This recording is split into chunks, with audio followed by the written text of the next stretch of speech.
علیکم ورحمۃ اللہ وبرکاتہ۔ یہاں پہ میں کتاب کا ترجمہ کر رہا تھا، اس میں ایک فائدہ بڑا پیارا گزرا کہ شیخ صالح فرماتے ہیں وَعَجِيبٌ أَن نَجِدَ فِي أَنفُسِنَا النَّشَاطَ وَالْجِدَّ وَالِاجْتِهَادَ لِلْعَمَلِ وَالطَّاعَةِ فِي رمضان، کہ ہم جو ہے وہ بڑی ہی عجیب بات ہے کہ رمضان کے دنوں میں بڑی ہی بھرپور کوشش کرتے ہیں طاعات کی، عبادات کی۔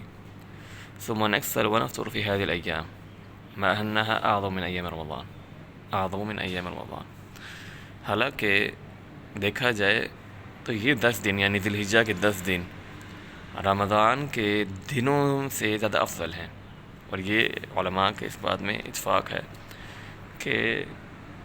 رمضان کی جو راتیں ہیں وہ افضل ہیں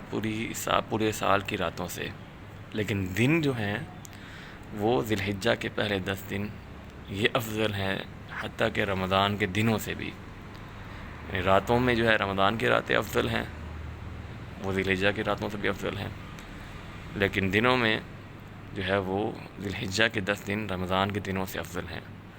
تو شیخ فرماتے ہیں بڑی عجیب بات ہے کہ ہم ان 10 دنوں میں جو ہے بڑی سستی، کاہلی اور ڈھیلا پن ہمارے میں ہوتا ہے، حالانکہ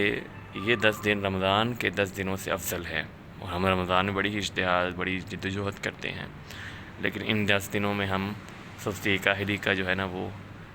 اس کے حامل ہوتے ہیں اور عبادت اللہ تعالیٰ کی نہیں کر سکتے۔